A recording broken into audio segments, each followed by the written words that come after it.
Nunca imaginé que a mis 64 años me encontraría sentada en mi viejo Seat, en el estacionamiento de un McDonald's a las afueras de la Ciudad de México, tratando de decidir dónde demonios iba a pasar la noche. El olor a papas fritas baratas se mezclaba con el aroma a humedad de la tapicería desgastada, esa que ya no recordaba el brillo de sus mejores tiempos, y no pude evitar soltar una carcajada amarga ante la ironía de mi situación. Mi nombre es Susana Rodríguez.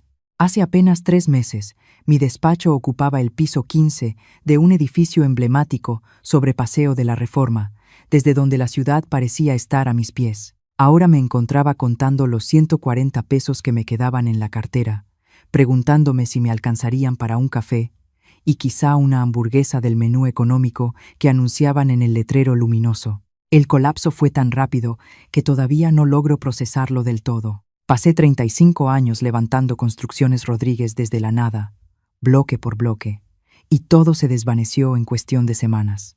La demanda por aquel proyecto en un fraccionamiento de lujo en Interlomas fue el clavo final en mi ataúd.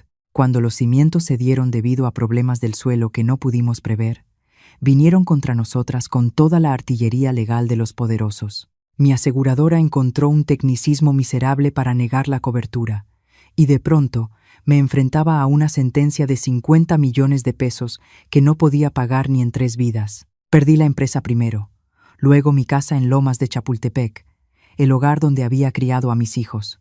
Al banco no le importaron mis décadas de historial de pagos impecables. Los números en una hoja de Excel no tienen sentimientos, y los míos estaban todos en rojo sangre. Logré rescatar unos cuantos miles de pesos vendiendo a la desesperada mis herramientas y maquinaria, pero ese dinero voló. Gente, comida, gasolina.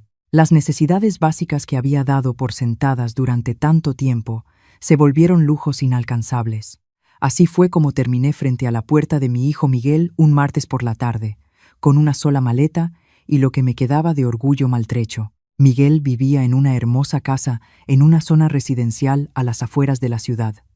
El tipo de hogar que siempre soñé comprarle cuando era niño, y jugábamos con piezas de Lego. Su esposa Elena tenía gustos caros y un ojo clínico para el estatus, algo que se notaba en cada detalle perfectamente cuidado y aséptico de su casa. «Mamá», Miguel abrió la puerta con gesto de sorpresa, a pesar de que le había avisado por teléfono un par de horas antes. «Pensé que vendrías el fin de semana». «Los planes cambiaron», dije, apretando el asa de la maleta para que no me temblara la voz. «¿Es mal momento?» Antes de que pudiera responder, Elena apareció detrás de él, como una sombra elegante. Nunca fui su favorita, pero la mirada que me lanzó ese día fue distinta. No era solo desagrado, era algo parecido al desprecio, como si mi fracaso fuera una enfermedad contagiosa. «Susana», dijo ella, pronunciando mi nombre como si fuera una carga pesada de la que quisiera librarse. «Miguel me ha contado tu situación». Cambié la maleta de mano, sintiendo el peso de mis 64 años en los huesos. Esperaba poder quedarme unos días, solo hasta que encuentre algo y me recupere un poco. «No daré problemas, se los aseguro».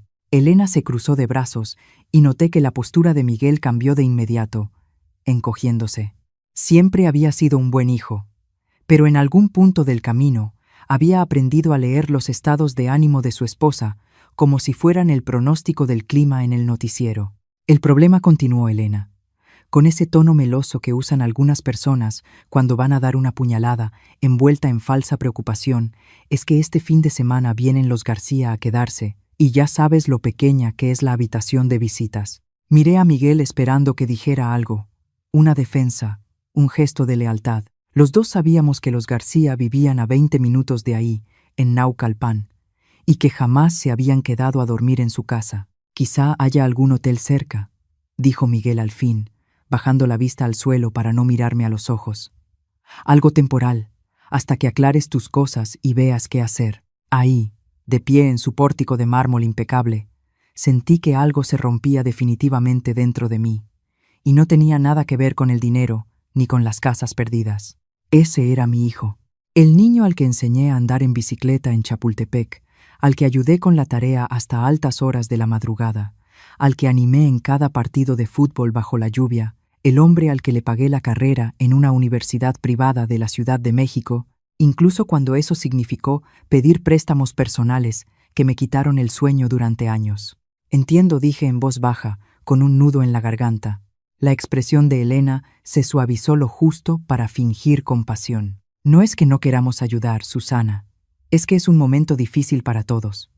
Miguel está muy estresado con su puesto en el banco, y yo estoy lidiando con los problemas de salud de mi mamá. Apenas tenemos capacidad mental para gestionar nuestros propios problemas. Capacidad mental. Me pregunté, ¿en qué momento cuidar de la propia sangre se convirtió en algo que requería administración de recursos? Como si fuera un plan de internet al que se le acaban los gigas. Claro, dije, lo entiendo perfectamente, pero no lo entendía. No entendía cómo la misma mujer que me llamaba cada vez que necesitaba ayuda para armar un mueble comprado en IKEA o para que alguien cuidara a su perro durante sus vacaciones de lujo, de pronto me consideraba una carga excesiva por pasar unas noches en su sala. Hay un hotel de la cadena Ibis cerca de aquí, en el Parque Industrial, añadió Miguel, mirándome por fin, aunque con evidente prisa por cerrar la puerta. No es muy caro, 1,600 pesos la noche. Había consultado su página en el celular antes, con los dedos entumidos. 3 noches, ahí se llevarían casi todo el efectivo que me quedaba en el mundo. Suena perfecto, mentí, enderezando la espalda con lo que me quedaba de dignidad. Elena se iluminó de inmediato con esa sonrisa que pone la gente cuando una situación incómoda se resuelve a su favor sin mancharse las manos. Y cuando ya estés instalada en algo permanente, nos encantaría que vinieras a cenar. Tal vez el próximo mes, cuando pase todo este lío.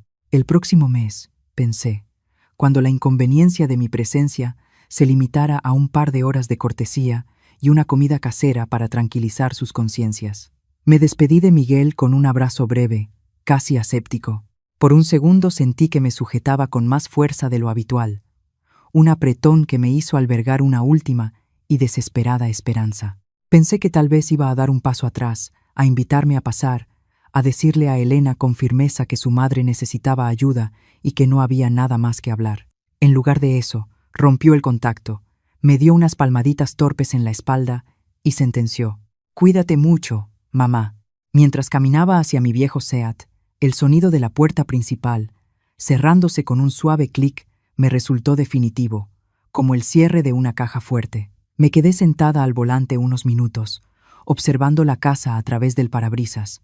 El césped estaba cortado con una precisión casi militar, y los macizos de flores parecían sacados de una revista de decoración. A través de la ventana de la sala, alcancé a ver la silueta de Elena moviéndose con naturalidad. Probablemente ya me había borrado de su lista de preocupaciones inmediatas. El Hotel Ibis del Parque Industrial estaba completo.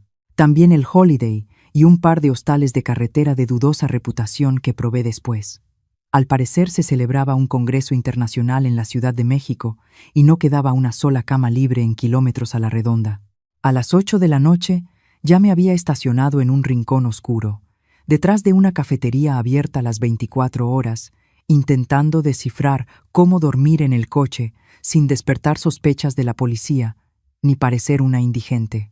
La ironía me golpeaba con la misma fuerza que el frío que empezaba a colarse por la carrocería. Me había pasado media vida construyendo hogares para otros y ahora no encontraba un solo techo bajo el cual refugiarme. En ese momento, el celular vibró sobre el tablero.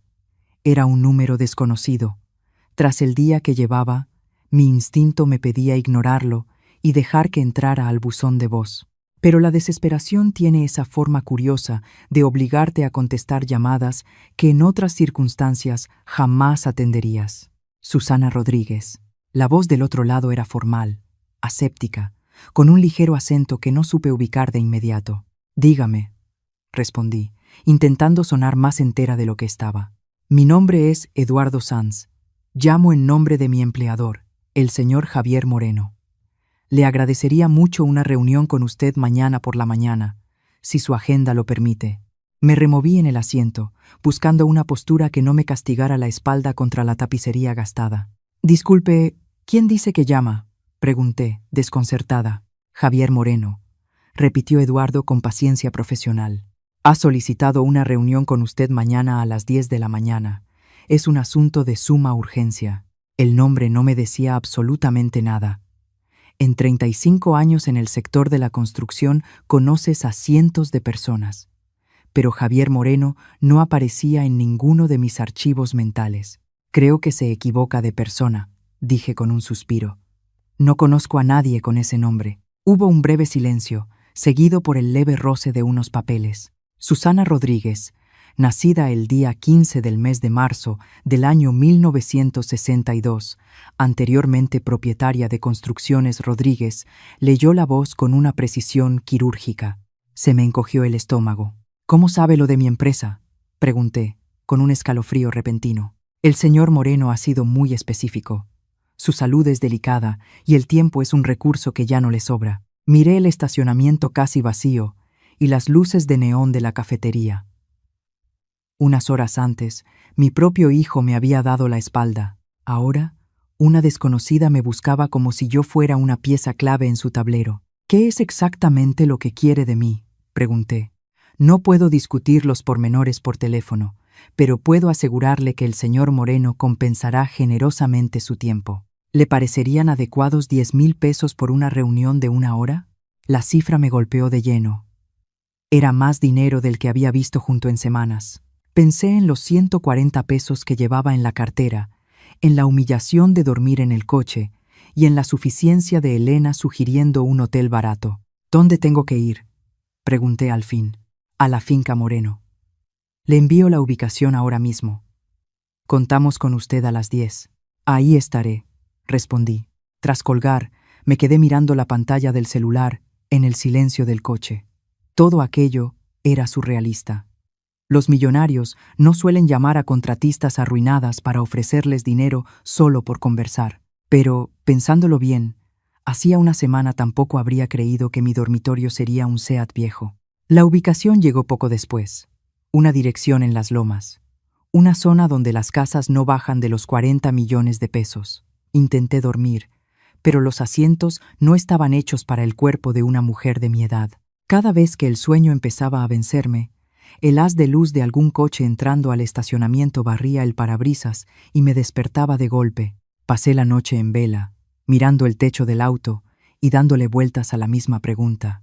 ¿Qué clase de persona paga 10,000 pesos por 1 hora del tiempo de una completa desconocida? Al amanecer me sentía rígida y exhausta.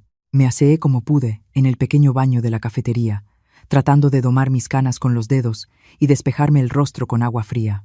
La mujer que me devolvía la mirada desde el espejo parecía tener muchos más de 64 años. Estaba marcada por el estrés y por la erosión de una noche a la intemperie. Llegué a la finca de los Moreno, y por un instante me olvidé de que llevaba la misma camisa desde hacía 2 días. Las puertas de hierro forjado, imponentes y grabadas con un complejo diseño de abejas doradas, se abrieron con un siseo hidráulico que parecía dar la bienvenida a otro mundo. Conducir mi viejo Seat por aquel camino interminable, flanqueado por encinos centenarios que proyectaban sombras alargadas sobre el asfalto impecable, era como entrar en un parque nacional privado. De pronto, la casa apareció ante mis ojos, una mansión espectacular de arquitectura colonial, con amplios pórticos y ventanales modernos que reflejaban el cielo plomizo del Valle de México. Estacioné mi coche, que tosía un humo grisáceo, justo entre un Mercedes clase S y un BMW deportivo, sintiéndome como si hubiera llevado un patín oxidado a una exhibición de alta gama. Eduardo me recibió en la escalinata de mármol. Era exactamente como lo había imaginado por teléfono, alto, de facciones afiladas y enfundado en un traje a la medida que probablemente costaba más que todo el capital social de mi antigua constructora. Me guió en silencio a través de salones que parecían salas de un museo nacional, con alfombras persas que amortiguaban mis pasos y óleos de marcos recargados vigilando desde las paredes hasta llegar a un despacho revestido de maderas finas. Allí, detrás de una mesa de caoba que parecía un altar, estaba Javier Moreno. Se encontraba en una silla de ruedas, extremadamente delgado y con una palidez que delataba la cercanía del final. Pero sus ojos conservaban una intensidad eléctrica que parecía atravesarte el alma. Susana Rodríguez dijo con una voz sorprendentemente firme, que no encajaba con su fragilidad física. «Por favor, tome asiento.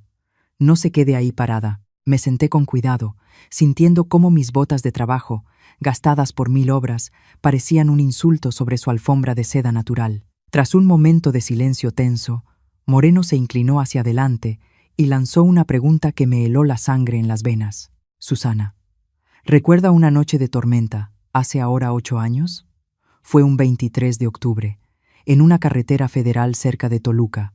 De pronto, el despacho desapareció. Volví a estar ahí. Sentí el ritmo frenético de los limpiaparabrisas a máxima velocidad, el olor a asfalto mojado, aquellas luces cegadoras que venían por el carril contrario, perdiendo la trayectoria.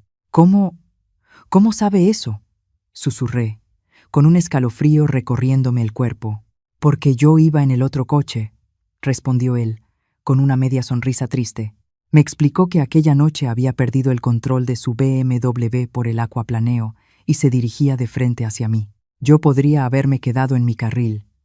El impacto habría sido brutal, pero él, en su coche más ligero y fuera de control, se habría llevado la peor parte. En lugar de eso, por puro instinto de protección hacia el prójimo, di un volantazo violento y estampé mi camioneta contra el guardarraíl para esquivarlo. Él acabó en el arroyo, 6 metros más abajo, con el coche volcado y el agua del torrente subiendo de forma peligrosa. Bajé por el terraplén lleno de lodo, resbalando, rompí el cristal del copiloto con una piedra y lo saqué de aquel amasijo de fierros, mientras mis propias manos sangraban por los cortes del vidrio. Me quedé con él bajo la lluvia torrencial, cubriéndolo con mi propia chamarra para que no muriera de hipotermia antes de que llegaran los servicios de emergencia. Me salvó la vida, Susana, dijo Moreno, mirándome fijamente. Y lo más extraordinario es que nunca pidió nada a cambio. Ni siquiera llamó al hospital para preguntar si aquella desconocida seguía con vida. Me confesó entonces que esa noche huía de su propia sombra, de su esposa, de sus empresas y de una investigación fiscal que amenazaba con mandarlo a prisión. Aquel accidente fue su epifanía. Sus abogados arreglaron el entuerto legal mientras él se recuperaba y desde entonces construyó un imperio de 15,000 millones de pesos, aprovechando esa segunda oportunidad que yo, una desconocida, le había regalado sin pedir nada a cambio. Me estoy muriendo, Susana. Cáncer de páncreas. Los médicos me dan 2, quizá 3 meses, si tengo suerte. Deslizó un documento de papel grueso sobre la mesa. Era su testamento y sus últimas voluntades. Desde ayer, ante notario, usted es la única beneficiaria de toda mi fortuna. Esta casa, las empresas, las inversiones internacionales, todo pasa a ser suyo. Me quedé muda, con la boca seca.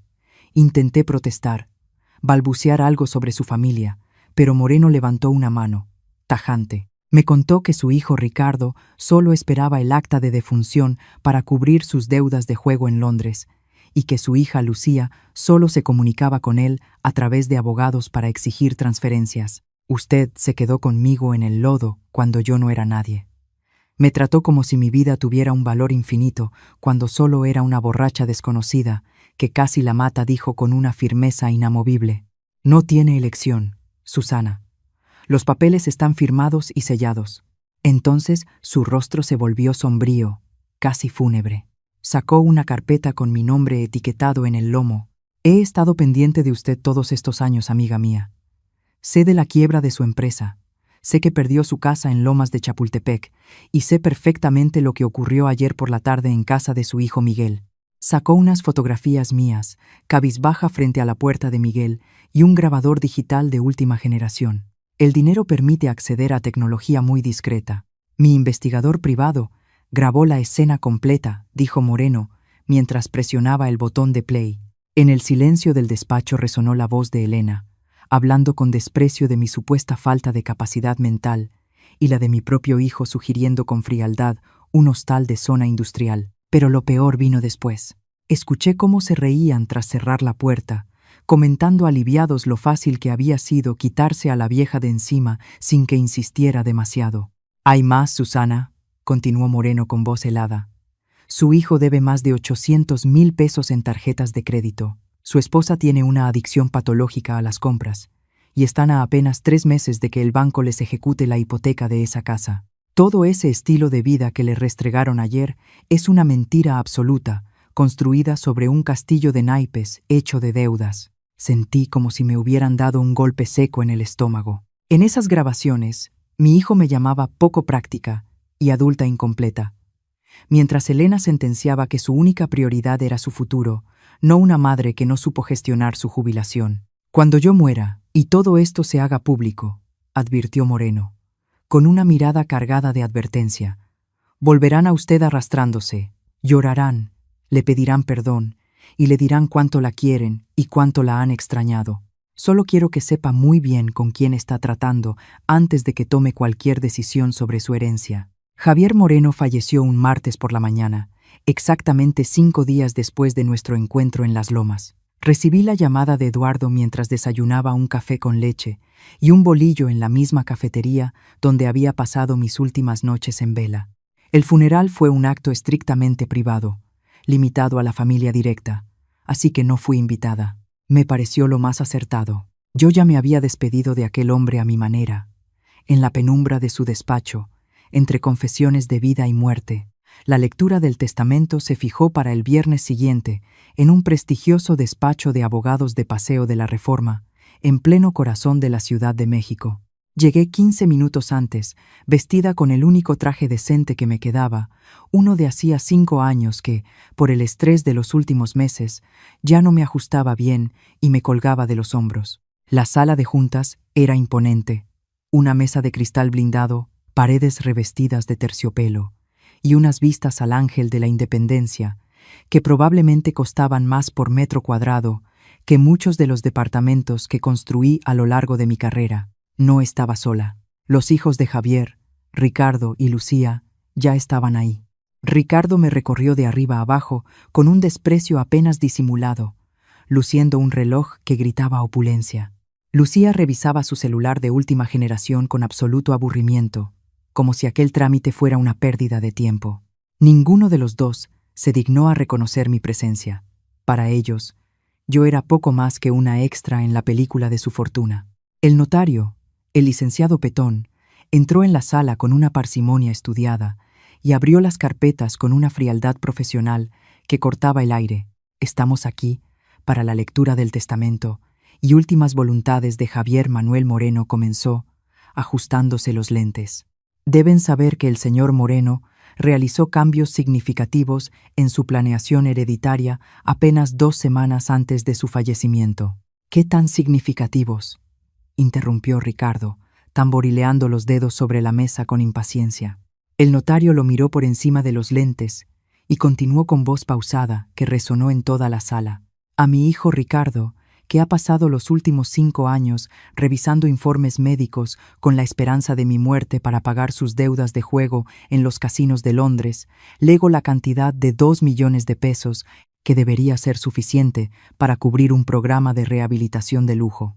El rostro de Ricardo pasó de un bronceado artificial a un blanco ceniza en un solo segundo. A mi hija Lucía, que me ha llamado exactamente 16 veces en 5 años, siempre con el único propósito de pedir transferencias, lego igualmente 2 millones de pesos. Tal vez esto le alcance para comprar suficientes bolsos de marca con los que intente llenar su vacío emocional. Lucía se puso de pie de un salto, dejó caer su celular al suelo y empezó a gritar que aquello era una locura, una humillación pública.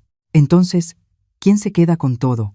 ¿A dónde va el resto del dinero?, exigió saber Ricardo, con la voz quebrada por la rabia. El notario se giró lentamente hacia mí, manteniendo una expresión imperturbable. El resto del patrimonio del señor Moreno, valorado en aproximadamente 15,000 millones de pesos, incluyendo todas las sociedades mercantiles, los inmuebles en el extranjero y las carteras de inversión, se le transfiere íntegramente a doña Susana Rodríguez. El silencio que siguió fue sepulcral, denso, casi irrespirable. Ricardo y Lucía me miraron como si yo fuera un fantasma que acabara de materializarse entre ellos para robarles el aire.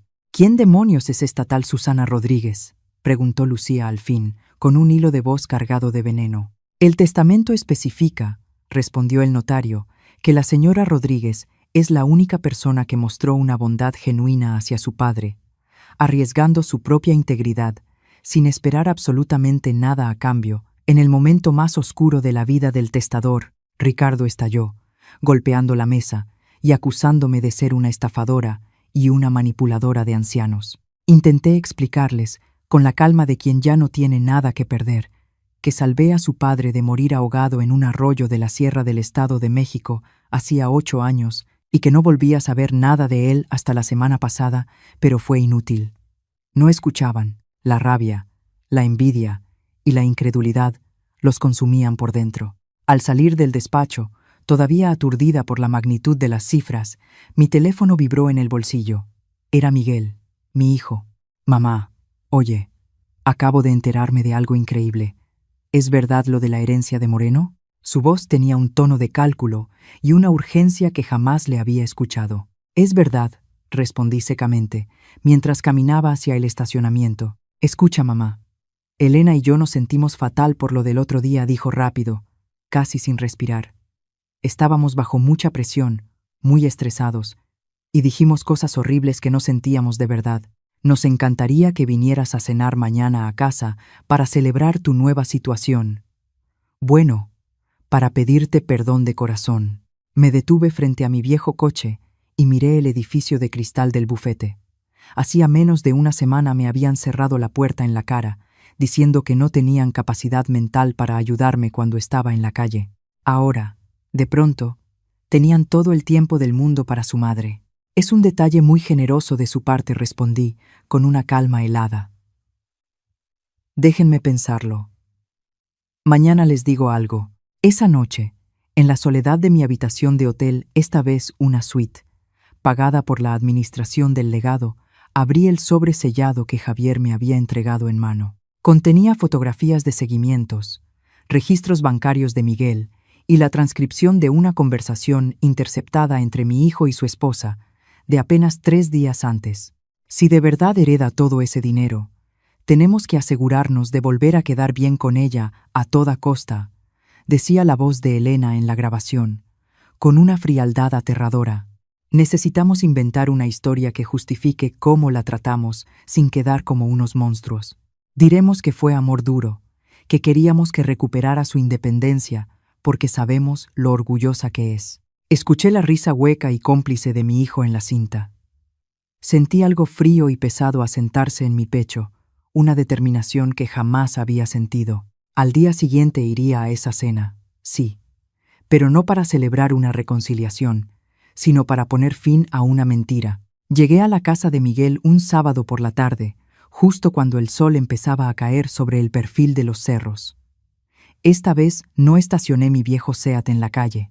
A la vista de los vecinos curiosos, Eduardo había insistido en que usara uno de los Audi A8 de la flotilla de Moreno. El brillo impecable del coche alemán bajo la luz del atardecer parecía gritar poder en toda la colonia, y noté cómo las cortinas de la casa de al lado se movían con discreción. Elena abrió la puerta, incluso antes de que terminara de tocar el timbre. Exhibía una sonrisa perfecta, de esas que se ensayan frente al espejo, una sonrisa de folleto inmobiliario que no lograba ocultar la codicia en su mirada. «Susana, querida», exclamó, lanzándose a darme un abrazo que me resultó forzado y frío. Me limité a ofrecerle la mejilla para un beso de compromiso. «Pasa, por favor, estás en tu casa. Miguel, tu mamá ya llegó». Miguel salió de la sala con una botella de vino mexicano en la mano, de esas que cuestan 1000 pesos y que, con toda probabilidad, no podía permitirse. Su lenguaje corporal había cambiado por completo. Ya no estaba tenso ni evitaba mi mirada. Ahora se mostraba servicial, casi ansioso por agradar, moviéndose con una urgencia que me revolvió el estómago. «Mamá, qué alegría verte. Siento muchísimo lo de Moreno. Debió de ser un hombre extraordinario para dejarte semejante legado», dijo, dándome unas palmaditas en el hombro. «Siéntate, por favor. Hemos preparado cordero al horno, como a ti te gusta, con papas». La cena fue una auténtica clase magistral de hipocresía. Entre bocado y bocado me preguntaron por los detalles del testamento, por el tamaño de la mansión y por la liquidez de las empresas en el extranjero. Elena, con una audacia que me dejó sin palabras, incluso sugirió que, dado que la casa de Moreno era demasiado grande y solitaria para una mujer sola, ellos podrían mudarse conmigo para ayudarme a gestionarlo todo y asegurarse de que no me faltara nada. Susana dijo, posando su mano sobre mi brazo con una familiaridad fingida. Sé que lo del otro día fue solo un malentendido. Queríamos que sacaras fuerzas de flaqueza, que te repusieras por ti misma, porque confiamos en tu carácter. Aunque nos dolió más a nosotros que a ti tomar esa decisión, fue amor duro, ya sabes. Dejé los cubiertos lentamente sobre el plato de porcelana. El silencio se apoderó de la mesa. Un silencio denso que solo rompía el tic-tac de un reloj de pared. He tomado algunas decisiones importantes, dije, clavando la mirada en los ojos de mi hijo. He dedicado las últimas 48 horas a revisar sus cuentas personales con la ayuda de los auditores de Moreno. Sé que deben más de 800,000 pesos en tarjetas de crédito de distintos bancos y que están a punto de entrar en buró de crédito. Sé que el banco les va a ejecutar la hipoteca de esta casa en menos de 3 meses. Miguel se puso lívido. El color desapareció de sus labios. Elena empezó a balbucear algo inconexo sobre inversiones temporales que no salieron bien. He comprado su deuda completa al banco esta misma. Mañana continué, con voz firme. Ahora su acreedora no es una institución financiera anónima. Soy yo, mamá. Eso es increíble. Gracias. De verdad, empezó Miguel, soltando un suspiro de alivio que le duró muy poco. No sabes el peso que nos quitas de encima. No he terminado, lo interrumpí, con una frialdad que los dejó helados. No voy a condonar ni un solo peso de esa deuda. Les voy a dar una única opción. Van a poner esta casa a la venta mañana mismo. Pagarán lo que deben y se mudarán a un departamento pequeño, en un barrio obrero como Iztapalapa o Azcapotzalco. Van a empezar de cero, con trabajos reales y sin apariencias que no pueden sostener. Si aceptan y demuestran que pueden vivir con honestidad, los ayudaré con los gastos básicos hasta que se estabilicen por su cuenta. Pero si intentan seguir con esta mentira de lujo, ejecutaré la hipoteca mañana mismo a primera hora. Elena saltó de la silla, el odio brotándole por los poros. No puedes hacernos esto. Somos tu familia, tu propia sangre, gritó, con el rostro desencajado. La familia no deja a su madre durmiendo en un coche, detrás de un McDonald's, porque no tiene capacidad mental para ayudarla. Respondí con una calma que me sorprendió a mí misma. La familia no planea cómo manipular a una mujer mayor por su herencia mientras cena un cordero pagado con dinero que no existe. Me levanté de la mesa. No sentía rabia ni sed de venganza, solo una paz profunda y absoluta. Miguel, tienes 24 horas para decirme qué camino eliges. Piénsalo bien, porque es la última vez que te tiendo la mano. Salí de la casa sin mirar atrás, sintiendo el aire fresco de la noche en el rostro. Unos meses después, compré un terreno amplio cerca de la Sierra Norte de Puebla y lo convertí en una fundación para trabajadores de la construcción, jubilados que, tras una vida de esfuerzo, se habían quedado sin nada, personas que, como yo, solo necesitaban ser tratadas con la dignidad que merecen quienes levantaron el país con sus manos. A veces, por las noches, cuando el silencio de la montaña lo cubre todo, miro la foto de mi difunto esposo, Ernesto. Lo hicimos bien, le digo a su retrato. Nuestro hijo es exactamente lo que su entorno le enseñó a ser, pero ahora por fin tiene la oportunidad de aprender lo que realmente significan, el trabajo, la lealtad y el valor de la palabra dada. Ser rica no era el dinero acumulado en las cuentas de Moreno, era la libertad de elegir con quién pasar el tiempo y a quién ayudar de verdad. Miré hacia las cumbres cubiertas de niebla, recordando a Javier Moreno y aquella noche de lluvia que cambió nuestras vidas para siempre. Él huía de sus problemas cuando lo saqué de aquel arroyo lleno de lodo, pero quizá, de alguna manera, corría hacia este momento exacto, el momento en que alguien por fin pondría las cosas en su lugar y elegiría el camino correcto. Gracias por escuchar mi historia hasta el final. Si resonó contigo, dale like. Escribe en los comentarios qué fue lo que más te tocó. Y no olvides decir desde dónde nos escuchas. Suscríbete al canal, vienen muchas más historias.